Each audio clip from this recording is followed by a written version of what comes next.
Well, we had quite the weekend, but this is the worst sports day of 2026. There is nothing other than two WNBA games to talk about. The home run derby, I'll give you my opinion on it coming up in the opening line, and then we'll switch to Conor McGregor and the future of what his career abruptly ended, or did it not end, on Saturday night in Las Vegas.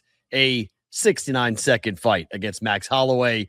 It did not go the way anybody wanted it to, let alone Max Holloway, the UFC, or Conor McGregor. We've got that. We've got a bunch of stuff happening in the football world, and your chance to potentially pair with me in a Circa Millions contest. We're giving that first shot away coming up here today on the program. Stick around. Lots to get to. Not a lot of games, but a lot to talk about. This is Pushing the Odds. It's time! And now, introducing your host, fighting out of Las Vegas, Nevada, by way of Boston, Massachusetts, presenting live from the world-famous Las Vegas Strip. It's Pushing the Odds. For guys like me, Las Vegas washes away your sins. It's like a morality car wash. Back home, they would have put me in jail for what I'm doing. But out here, they're giving me awards. Here he is, Max Perrault. Enjoy the show. Enjoy the show. Enjoy the show. Enjoy the show.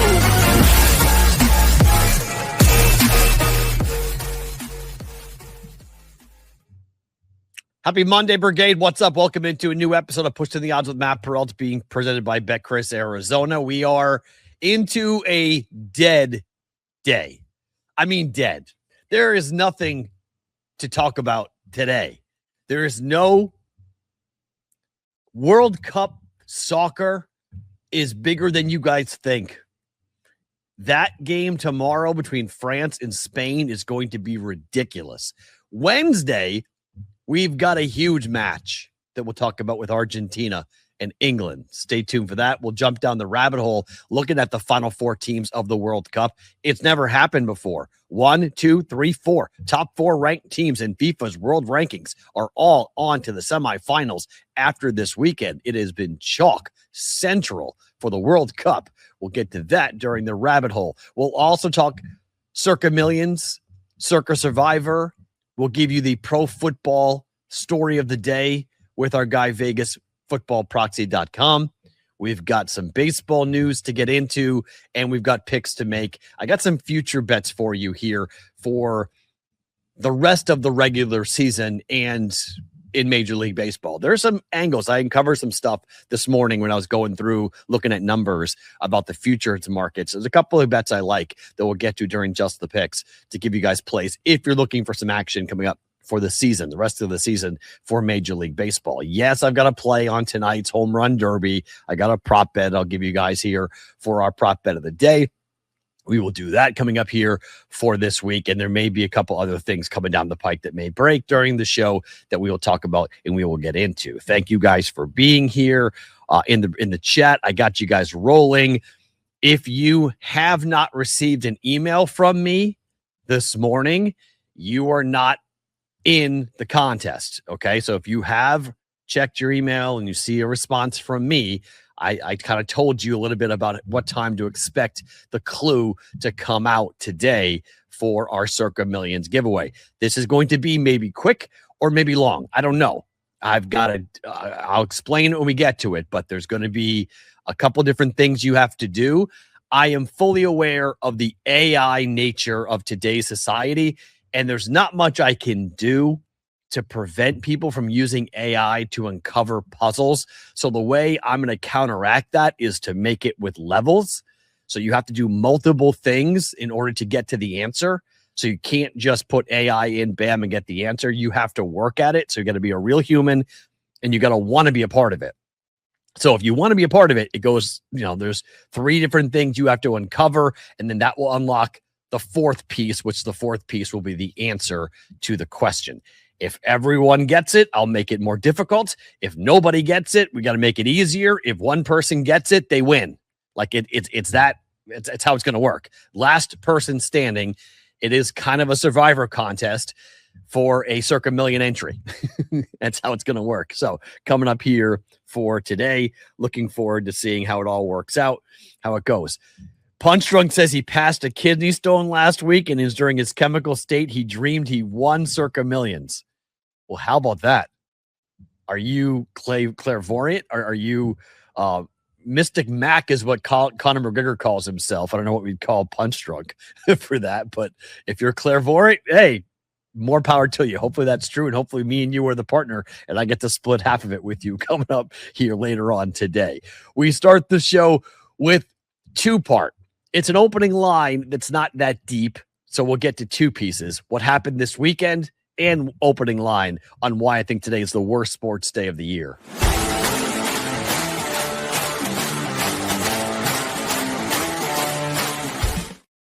You know, a lot of people look at today and they're going to argue that Wednesday is worse because we have the home run derby coming up here for tonight. But no, today is the worst sports day of the year.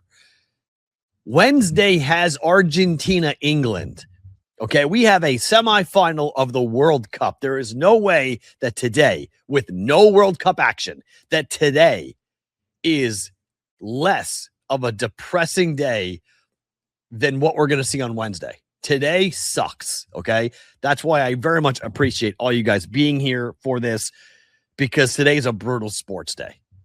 We don't have baseball games. We don't have NBA games. Okay, there's summer league games. Like there's nothing to go and go, yeah, this is something I'm looking forward to. I love this. It's the worst sports day of the year. There's no World Cup. There's no Major League Baseball. There's only 2 WNBA games going on. There's Summer League going on, and there's a home run derby. The reason why this is worse than Wednesday is because we have the other semifinal. Tomorrow is France and England, and tomorrow we've got the All-Star game. So that means tomorrow is better than today. But Wednesday's got Argentina and England, meaning that day is better than today. I just think in terms of things to watch and things to bet on and things to be a part of today, this is one of those things where we go find other things to do with our time. Do you read? Because today's a great day to start a book. Do you like to write? Today would be a great day to start that novel. Do you like to run or work out? Today's a great day to start those workout regimens, right? Get on it. It's a Monday on top of that. Get on that Monday and get going to have some type of routine established or starting to establish yourself as you go forward here. If you have a long honeydew list, today is an awesome day to get it done. Go there, execute, take care of business, and then maybe you get some brownie points for being involved and getting involved early. It's just one of those days where it feels like this is the breath we take because college and pro football is close. It's really close. If you look at here we are on the 13th of July, we start to go 2 weeks out, 2.5 weeks out from training camps opening up in the NFL. And we start to see like the go away training camp, not like the, hey, we're back working out in our home markets. It's like go away, right? The Chiefs go away to Wisconsin. The Vikings go away to Wisconsin, or at least they used to. But like that's where you see like Hard Knocks would tape when you see the guys in the bunk beds. Like that's only a couple of weeks away from Oxnard, California, when the Cowboys go out there, right? So like there's really like 2 training camps in the NFL. There's that like 3-week sleepaway camp thing, and then there's the 2.5, 3 weeks as they get closer and closer. They start playing preseason games, and the final cut down happens. Like that happens later. That's like mid-August. But for like the go away time, we're getting close. Okay. So football is kind of right around the corner as we kind of go in this. Yeah. It looks like today's a good day to do the chores. Yes. 100%. If you've got a day, if you've got a garage that needs to be cleaned out, if you've got a roof that needs to be worked on, if you've got a gutters that need to be cleaned out, Awesome day to go ahead and do that. 100%. Atlanta should be the team to step up and secure him. Yeah, Atlanta's really interesting because they're, much further down the list at only, 8% right now on Kalshi. But this is a team that has constantly come up in terms of GMs thinking, or the reports suggesting that GMs are thinking that Atlanta Braves are the dark horse team to kind of swoop in there and get Skubal. And that's going to be something that, we should pay attention to. Pro Baseball Today, only on SportsGrid. This is the third time he's been medically checked. Even the refs coming over. He's like, dude, like come on. Like after every sort of play in front of the net, the kind of goal he's done. He's stop jumping. He's on the turf, like you said, like he's like driving off the top rope. Look at him here again. I give him credit. He's freaking fearless. In-game live, only on SportsGrid. The older players in the WNBA going, hey, man, we were here when they were paying us nothing. We were here when we had to go overseas to make a paycheck. You're walking in here, you don't realize how easy you have it. So there is some of that too. But yeah, Jordan got beaten up. Magic got beaten up. Bird got beaten up. Kareem got beaten up. Wemby is getting beaten up, by the way. Outspoken with Dan Cilio, only on SportsGrid.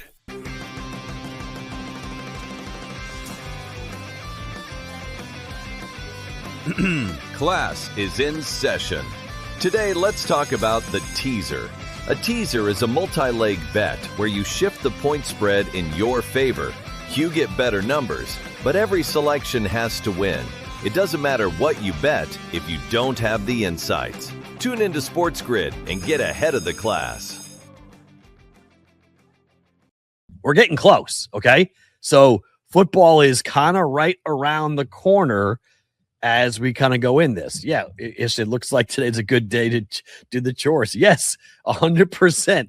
If you've got a day, if you've got a garage that needs to be cleaned out, if you've got a roof that needs to be worked on, if you've got a gutters that need to be cleaned out, awesome day to go ahead and do that. 100% go and check that out and do that. However, there was something that happened over this weekend that was pretty darn big that we can combine it with the opening line because Conor versus Max was a dud.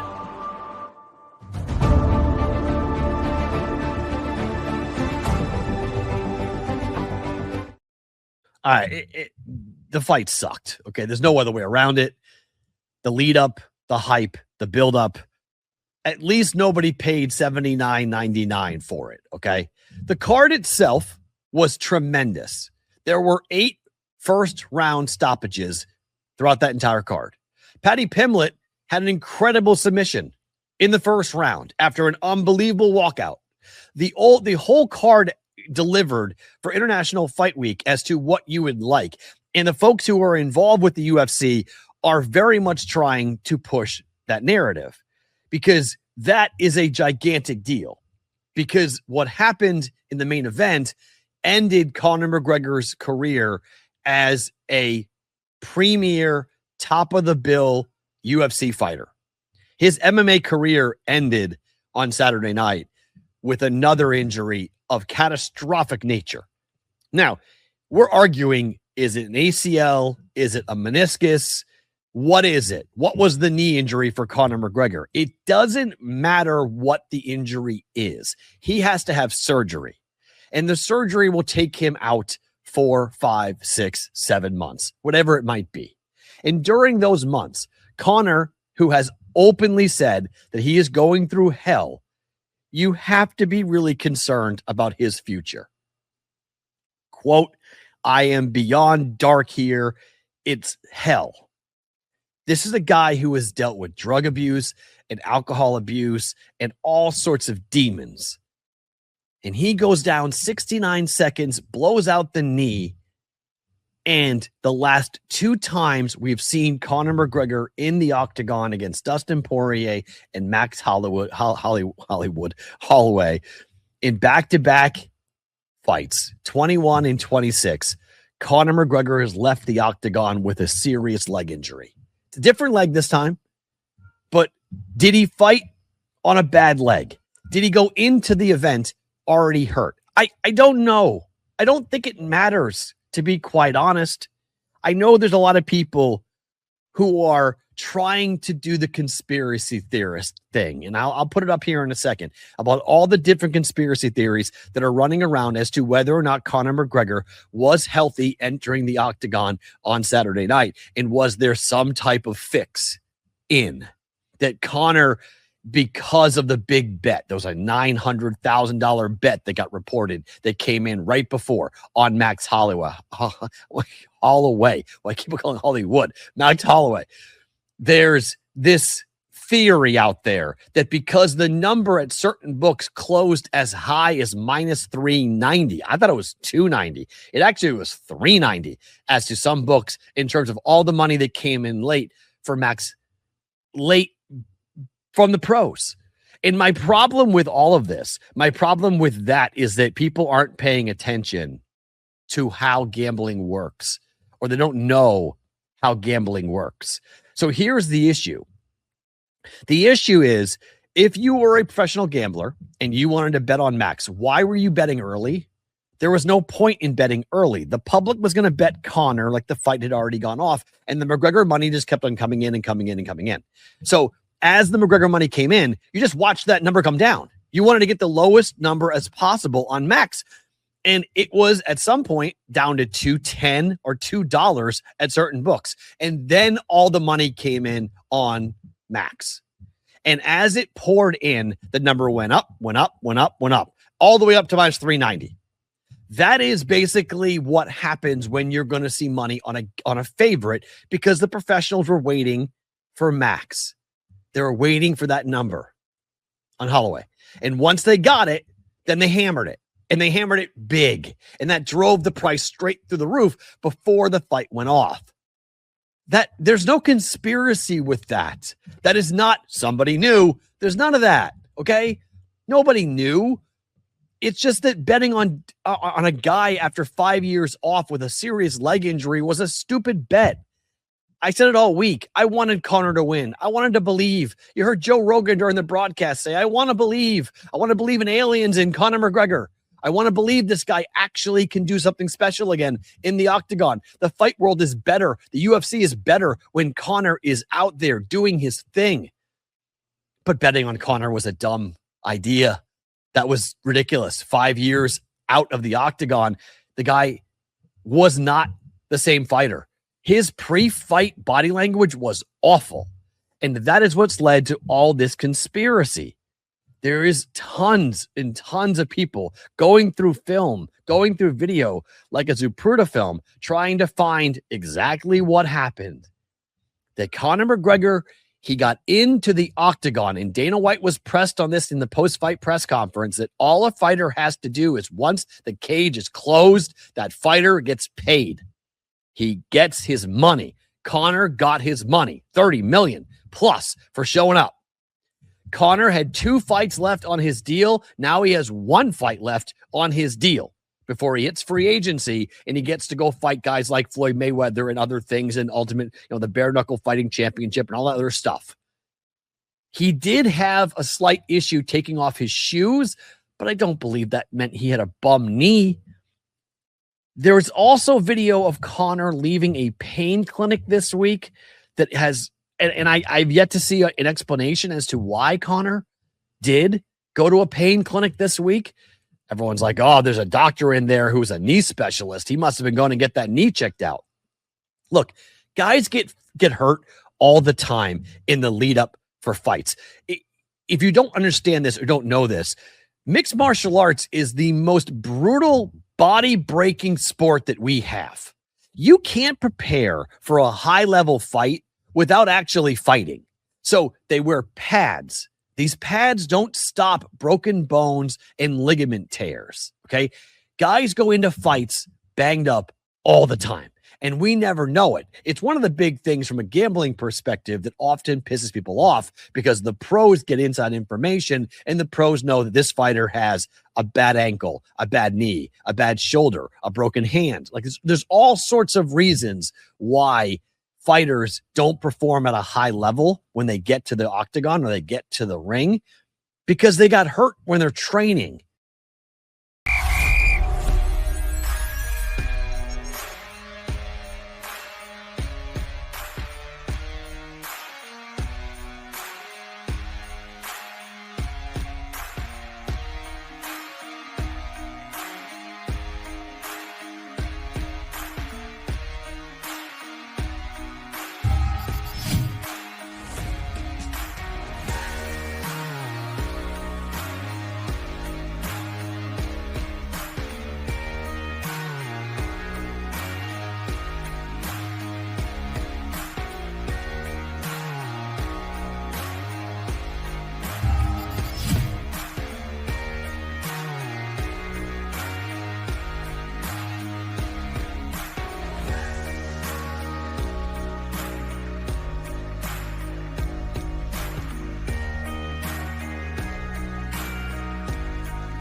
And you don't play boxing, okay? You don't play mixed martial arts. That's the thing about practicing soccer or practicing basketball that's so different than fighting. If you're actually sparring, and I mean you're fighting competitive rounds, you're getting cracked. You're getting punched, kicked, you're getting choked out. You're dealing with a lot of pain in the training camp to get ready for the night in which you're trying to perform at the highest of levels. After all the bruising and battering you take during training camp, then you go and weight cut and you suffer, not so much for Conor and Max because the weight cut wasn't a problem, but for fighters trying to get down to their fight weight of 155 or 145, guys who are dropping down from 250 to 205, guys who are trying to lose a ton of weight. You sit there and suffer for 48 hours trying to cut down weight to make the scale. So after all the bruising and banging and all the crap you take to get ready for the fight, now you go cut weight and your body gets stripped of all of its nutrients. Your body gets stripped of all of its moisture, all the life blood, all the life-giving things that you need. You then rip it out of you. For 2 straight days, you sit in saunas and hot tubs and towels, and you just sit there and suffer till you get to the weigh-in. And then you weigh in, and then you go and rehydrate. And your body, after being sucked down like a sponge in the Vegas sun, now you're thrown back and you give it all this nutrients, way too much nutrients, water, rehydration. You blow up like a balloon. Then you go fight. Then you have to go perform. It's what people just don't understand when they start throwing around all these conspiracy theories about where Conor is and what Conor did and what he looked like and all of this stuff. It's really difficult on the body. And Conor is 38 years old. He's 38. He's not 18. This is a young man's sport. So him going and trying to do something spectacular at the start of that fight, to me, told me that Conor knows he's done. Conor knows that he is no longer able to fight at the highest elite levels, the world-class levels for mixed martial arts. That he was going to get hurt probably by Max, and so he tried to do the Jose Aldo knockout in the first 5 seconds. Let's see if I can catch him with a kick. He's going to run in. Let's see if I can catch him with a kick. And he went for it, and he landed, and his knee popped. Was the knee already compromised? Probably. Yeah. But that's not a conspiracy. That's just because guys get knee compromised all the time. Look, I'm 49 years old, okay? There's all sorts of things that happen to you as you get older. You get hurt doing dumb things. I got hurt falling down the stairs. I tore my pec. But while I have to go back having another MRI on my shoulder because my pec injury has been healed. I'm fixed from my surgery. But now I have a problem with my shoulder and my bicep from going through rehab. I have now injured the shoulder. So now I need an MRI to figure out what's happening with the shoulder. Just what happens when you get older. You just get hurt. You're more injured. You're more injury prone. So I don't think this is some big conspiracy theory about what Conor McGregor went through. I think whether he was hurt previously or not, Conor was sound to fight. You have to be cleared by the Nevada Sports Commission, by their doctors. They don't take that stuff lightly. Okay, this is not a child's game. This is not look, if this fight was in like Texas or something, I might go, all right, it's an inexperienced commission. Who knows who that doctor is? This is in Nevada. This was T-Mobile Arena. This is what Nevada does. So I am not saying that there was anybody compromised, that Conor had some injury that everybody knew about, and that Conor was able to, he was warming up, kicking, aggressively kicking. We all saw that on the broadcast. He walked in, whether he was walking gingerly or whether he was walking favoring a knee. I don't think the knee was to the point where he couldn't fight. Did the knee explode during the fight? Yes. Does that happen when you try something that maybe you're not 100%? Yup. Why did he do it? Well, that's only Conor knows why he did it. To me, the body language was bad for Conor. Okay, it was bad. I think because he knew who he was fighting. I think he knew who he was going up against. Remember, Conor is just trying to fight out the next 2 fights. He just got one done. Now he's got one left.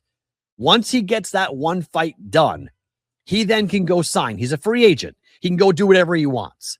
That ultimately is what Conor's trying to do. It's why the UFC gave him Max Holloway. Max got a big payday, and Max is like, let's run it back because Conor's got one fight left, and he knows Conor's got one fight left on his deal. So it makes perfect sense why why Max wants that. He just made a ton of money in 69 seconds for doing nothing. Didn't throw a single punch, really. And Max got a huge payday. So Max is like, let's do it again.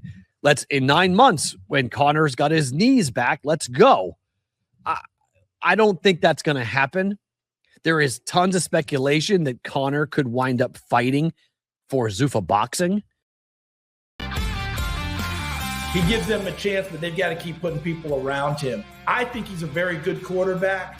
I don't know that he's the one that elevates you all by himself. I think he still needs the help. Excellent player, perfect guy to lead your organization, perfect place for it. And by the way, I'd start him from day one. I wouldn't waste any time on it. But got to put pieces around him, and John Spytek has already started doing that. Outspoken with Dan Sileo, only on SportsGrid.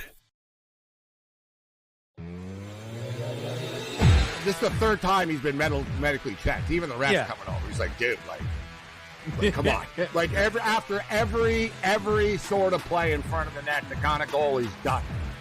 Yeah. He's stop jumping.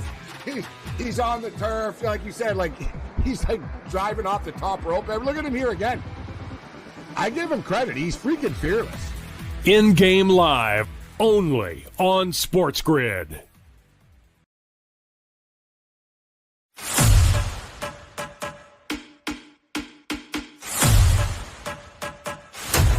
Are you ready for el verano más futbolero de tu vida?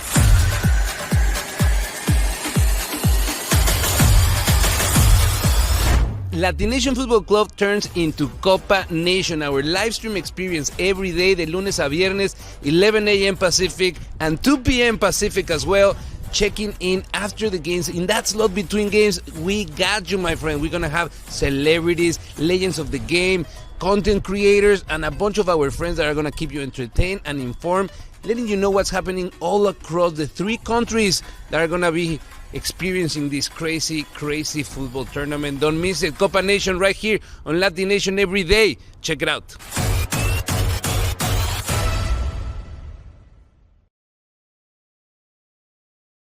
For his last contract, that it might be a boxing match. It might be against Floyd Mayweather. It might be against somebody else. So the UFC says, hey, look at Conor. We want to be in the Conor fight game, but we know that the UFC and mixed martial arts, that's not in the cards anymore. So let's go do something else. And what we're going to do is we're going to box. And we're going to train you now as a boxer, and let's go have you box against someone and have you be the main event of a big Zuffa boxing card with your one fight that's left. I 100% agree that seems like the way he will go. It seems like that's how he will go and become a boxer. He's an investor in the bare knuckled fighting championship, and Vegas hasn't approved that yet. Vegas has not given a license yet for bare knuckled fighting championship, or the BFC, right? It hasn't approved that to be legal. They will at some point. I do believe that. They approve slap. They're going to approve bare knuckled fighting at some point. But Conor is going to help promote that. Conor may one day fight in that. I hope the hell not, but he might. Okay. He might fight in that. But this is where, when you get to 40 years old, you've got 3 kids. They were in the front row of the fight. Like, come on. Like, this is when you walk away. This is when you retire. And I really hope that Conor retires. I really, really hope that he walks away and says enough is enough. And it's enough. I don't want this, this image that we all now have of Conor where he's grabbing at his knee. Like that stinks. Like, that's the last image of Conor. He did the Chuck Liddell head thing, the mohawk. He said everything right. He talked the way he was supposed to. He sold the fight. It was the biggest weigh-in audience we've ever seen for the UFC. We've seen millions of people who were watching on Paramount Plus. It was gigantic. Paramount and the UFC and Conor and Max, they won. Everyone else lost. And that's the problem for a promoter. That's the problem for Dana White, that they get to make their money. The event happened. By rule, Conor lost via TKO. That's how that fight went down. Everyone else that spent the time, the energy, the money, the betting window, all of it, all losers. And that's a problem. Now, Ish is making the joke that Dana White said that the whole city was sold out. No, it wasn't. I don't know what Dana was doing. I don't know why Dana is now saying things that simply can be checked really easily.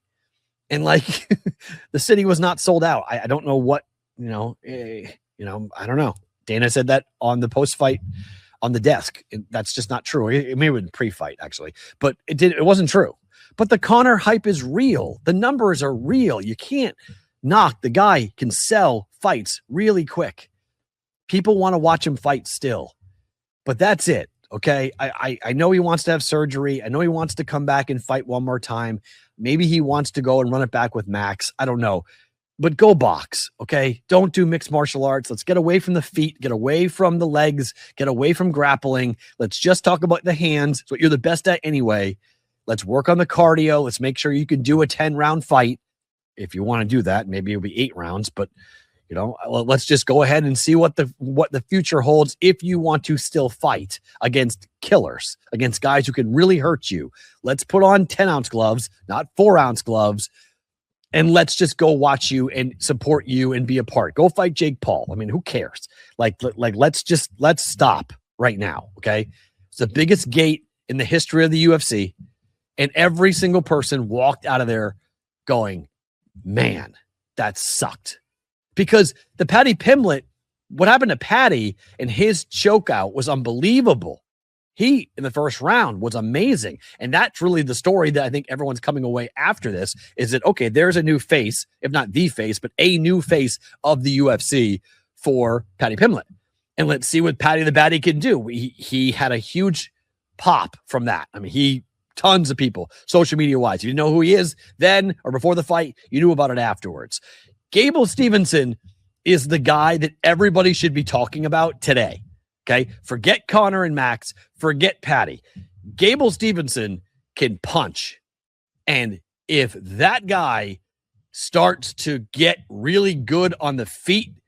We're talking about a world-class, top-of-the-heap wrestler at the heavyweight division, an Olympic champion, a two-time national champion. He's gonna maul people. Like, that guy is on the fast track to become the heavyweight champion of the world in the UFC with John Jones as his coach. Look out. Okay? Look out. That guy is the future of the UFC. We saw it on Saturday night. That's going to be amazing. I can't wait to see where he goes and how good he gets and what the level of opponent. I thought the guy that they fed to him was not anything all that exciting. Like, I wasn't really impressed with the opponent, but I was just impressed with the technique for Gable Stevenson. He took a punch. I was like, okay, he took a punch. That's good.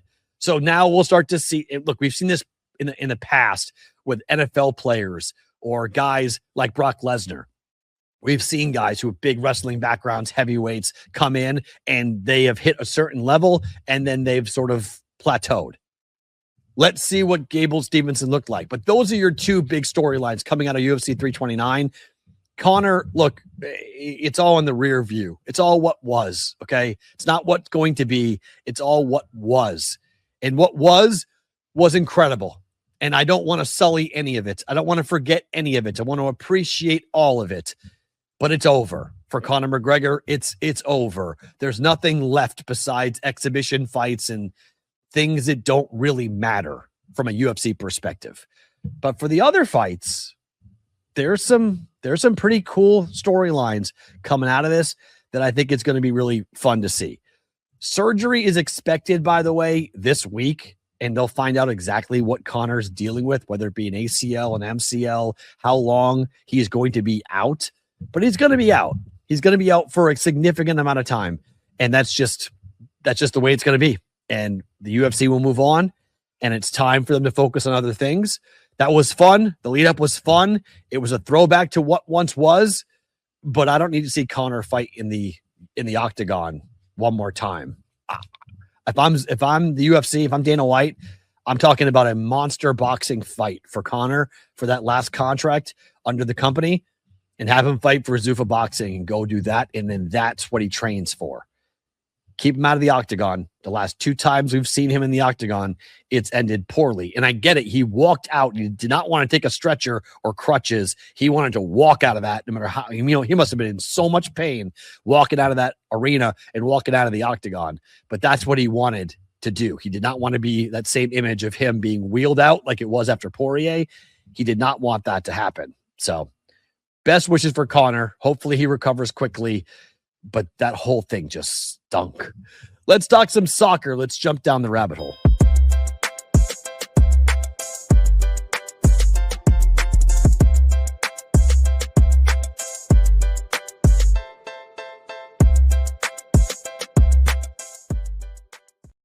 Our friends at Rabbit still want to give you guys a free t-shirt. It's easy. You download the app in the App Store. Use the code FREET. Within 7 days, make a deposit and they will send you a Rabbit t-shirt for new users. They'll also give you 5 free Rabbit cash for signing up with Rabbit, your peer-to-peer sports betting app. You guys set the numbers. You can do it tonight for all sorts of fun things that are going on tomorrow and the like. Check out Rabbit, download it. FREET is the code at sign up. Then 7 days. Put a deposit down. They'll give you $5 free as well. Go and see that t-shirt show up in your mailbox after a couple of days. By the way, Mark from Rabbit is running the Chicago Marathon to raise money for the Ronald McDonald House. We're going to get involved with that. We're going to help Mark raise some money for the Ronald McDonald House, which is always the really special charity that I love to raise money for. So PTO is going to get behind Mark when he runs for the Chicago Marathon. So more details on that coming up in the next couple of days, but stay tuned for that. Congrats. Looking forward to from Mark's run to raise money for the Ronald McDonald House coming up here. I told him that we'd get behind it, that the brigade would help him and cheer him on. He's got a goal, I think, of like $2,000 to raise for the Ronald McDonald House. And I was like, okay, we'll get involved and we'll try to figure that out for you coming up. So if you're a World Cup fan, you're about to see something that you've never seen before. It is Chalk City. Look at this. The top 4 teams in the FIFA World Rankings are left for the semifinal. This has never happened before. France at 1, Argentina 2, Spain 3, England 4.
Mark from Rabbit is running the Chicago Marathon to raise money for the Ronald McDonald House. We're going to get involved with that. We're going to help Mark raise some money for the Ronald McDonald House, which is always the really special charity that I love to raise money for. So PTO is going to get behind Mark when he runs for the Chicago Marathon. So more details on that coming up in the next couple of days, but stay tuned for that. Congrats. Looking forward to from Mark's run to raise money for the Ronald McDonald House coming up here. I told him that we'd get behind it, that the brigade would help him and cheer him on. He's got a goal, I think, of like $2,000 to raise for the Ronald McDonald House. And I was like, okay, we'll get involved and we'll try to figure that out for you coming up.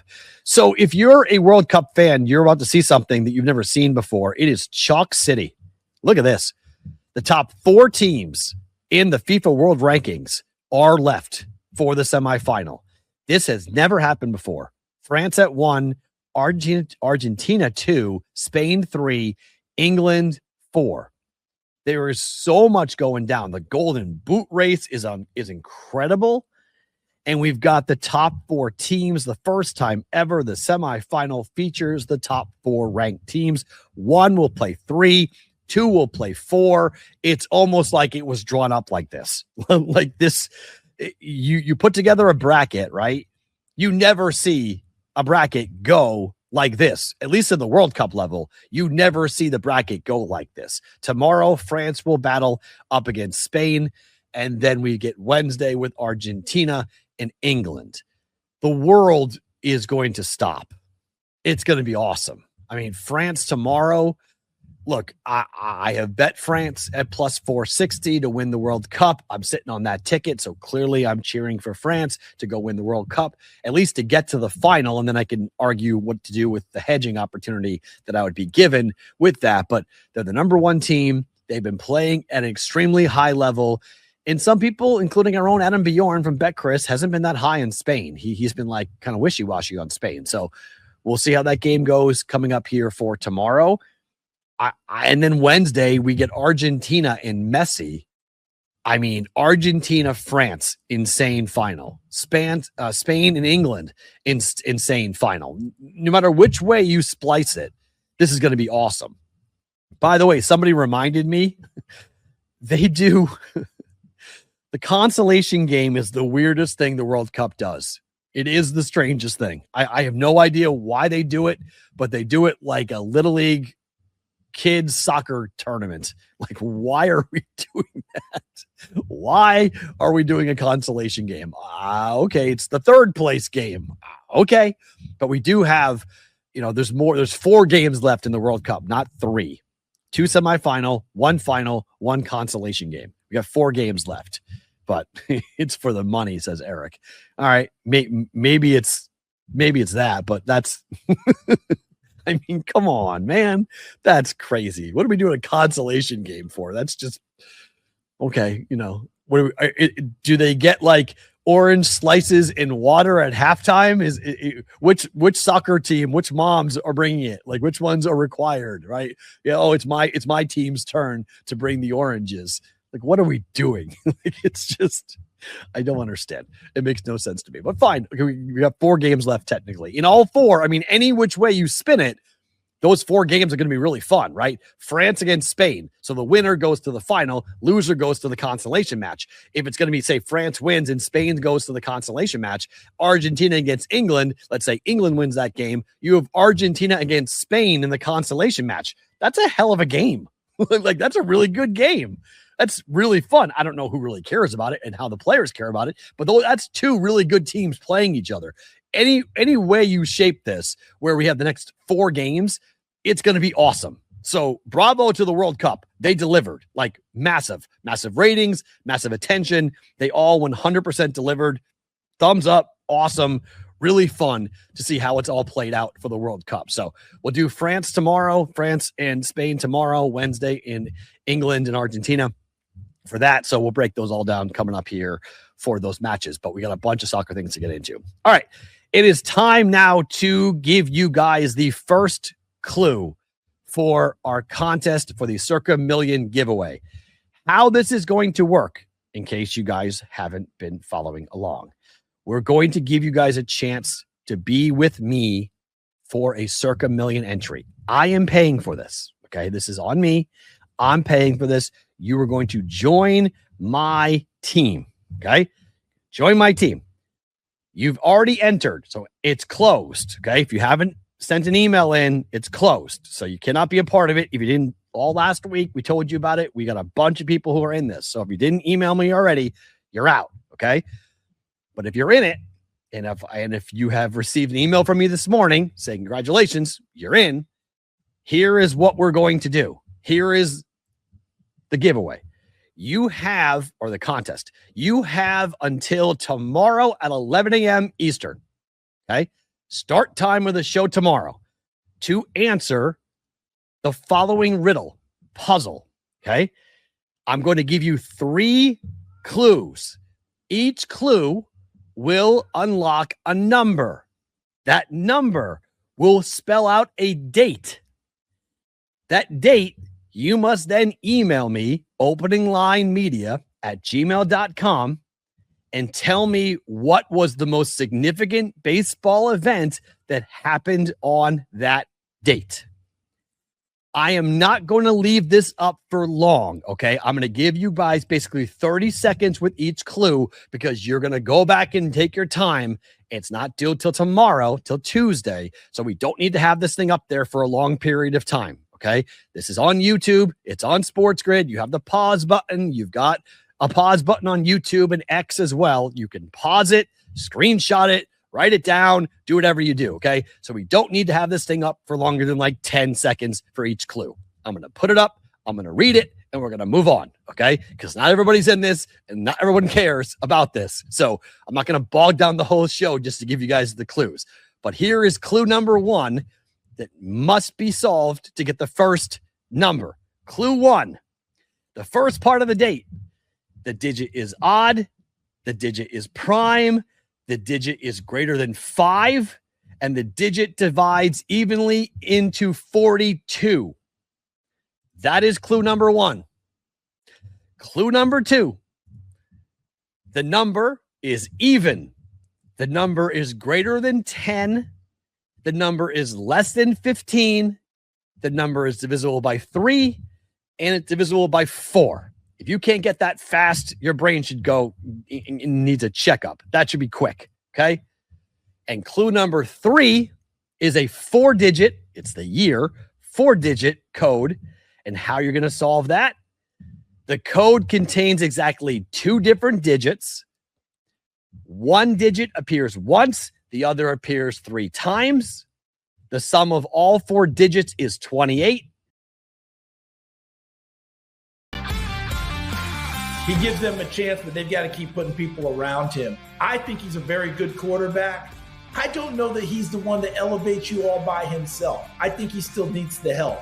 Excellent player, perfect guy to lead your organization, perfect place for it. And by the way, I'd start him from day one. I wouldn't waste any time on it. But got to put pieces around him, and John Spytek has already started doing that.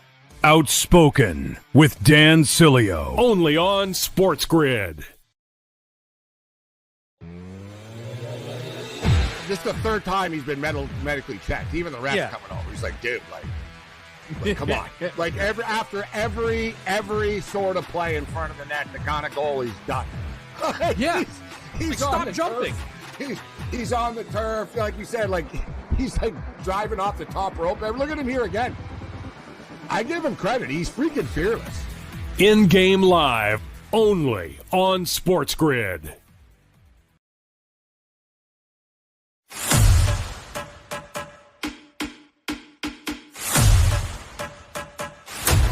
Are you ready for el verano más futbolero de tu vida?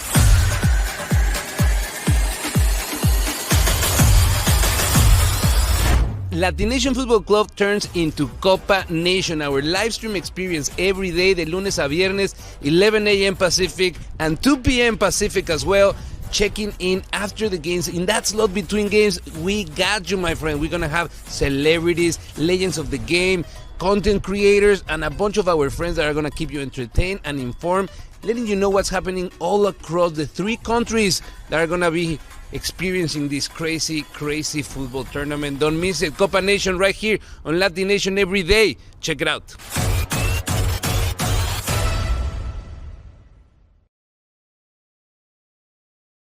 It is time for the Circa Sports Pro Football Team of the Day. The New Orleans Saints, they are 100-1 to win the Super Bowl coming up at Circa Sports. If you guys are coming to Vegas, you got to sign up for Circa Survivor, Circa Million, the Grandissimo, 20 million guaranteed in Circa Survivor, 6 million guaranteed in Circa Million 8, $1 million first place prize. And the Grandissimo is a $100,000 entry with a $4 million guarantee. Second year they have done this. You guys are going to go to Vegas, to Circa Sports, to sign up in person. You could hire a proxy, so you can be anywhere in the world and be in this contest. You just must be in Las Vegas when you sign up. Circa Survivor is $1,000 per entry, 10 per player. Circa Million is also $1,000 per entry, but they have advanced. They've opened it up to 10 now for Circa Million.